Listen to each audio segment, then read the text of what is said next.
Bonjour à tous, je vous propose aujourd'hui une vidéo de complément à la vidéo que j'ai faite sur Ubuntu. Donc il s'agissait donc de la distribution Ubuntu où j'ai présenté les paramètres, les logiciels pour bien démarrer avec cette distribution. Ici je vous propose de pérenniser la distribution en essayant de voir comment on peut optimiser celle-ci et comment on va pouvoir voir s'il y a un entretien pour cette distribution à fournir régulièrement. Donc on va directement dans le centre d'application. Je vous propose d'aller dans un logiciel qui s'appelle logiciel et mise à jour. Ici vous voyez j'ai tout coché pour avoir des logiciels propriétaires en plus des logiciels open source. Ici je vais donc complètement à droite sur Ubuntu Pro. Vous voyez c'est coché et je suis abonné. En fait, qu'est-ce que j'ai fait? J'ai fait un copier-coller, donc il me propose un code que je vais coller sur le site d'Ubuntu, ubuntu.fr/pro/attache, pour augmenter en fait la sécurité de la distribution en dehors des sessions. Alors justement, à propos de sécurité, l'accent a été mis sur cette distribution, sur la sécurité et sur l'accessibilité. La première chose que je vais faire, c'est que je vais installer snapd dans le terminal.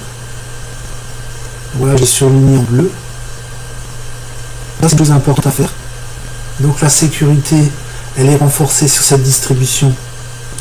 D'abord par le Snap Store, par les mises à jour régulières, par l'ensemble en fait des logiciels intégrés. Donc voilà, je fais un copier-coller. Cette distribution est 5 à 6 fois plus légère que Windows 11 par exemple, bien qu'on ne sache pas exactement combien fait en espace disque et en image ISO Windows 11, étant donné que c'est une entreprise privée, que c'est pas du tout la même approche. Donc cette distribution convient particulièrement à des gens qui viennent de Windows, parce que vous pourrez vraiment utiliser tous les logiciels en toute sécurité. Donc si vous aviez l'habitude d'aller sur internet, de chercher des sites pour résoudre des problèmes, vous aurez plus à le faire. Vous allez pouvoir gagner du temps.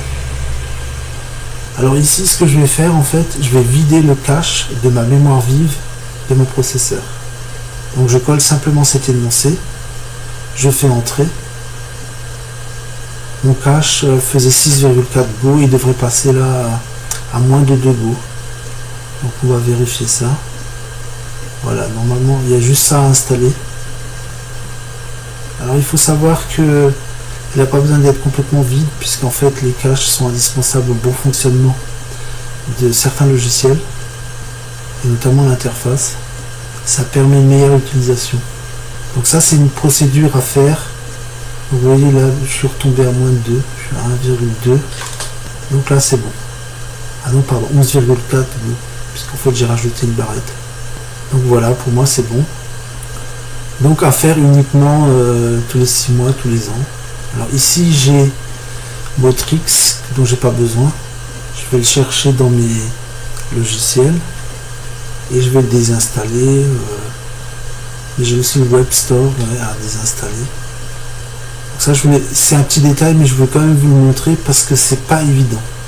C'est-à-dire que sur le Mint, par exemple, c'est très différent. Il faut aller en bas à gauche dans le menu utilisateur et faire un clic droit directement sur le logiciel, alors qu'ici, il faut quand même aller dans le Snap Store. Donc clic droit et je désinstalle. Voilà, il propose d'installer, donc c'est bon, c'est que c'est désinstallé. Si vous tapez GNOME dans votre Snap Store, vous avez tout un tas de logiciels. GNOME Backsys, ça c'est pour faire de la virtualisation. Vous pourrez essayer d'autres distributions en les installant sur votre PC. Alors là j'ai trouvé GNOME Info Collect pour avoir des informations donc sur le système. Donc c'est bon à connaître. Ça c'est à vous de voir si ça vous intéresse ou pas. Il y a tout un tas de logiciels de toute façon qui sont là pour vous aider à mieux connaître à la fois votre distribution et votre matériel. Personnellement, j'ai installé CPU Freg, qui est en fait un logiciel qui permet de d'augmenter la capacité du processeur. Comme j'ai rajouté une barrette de 8 et que j'avais que 4, ça me permet d'équilibrer les choses. Et ça fonctionne très très bien. Et le processeur, je peux le mener à plus de 90% et il fonctionne très bien. Tout ça, c'est sécurisé.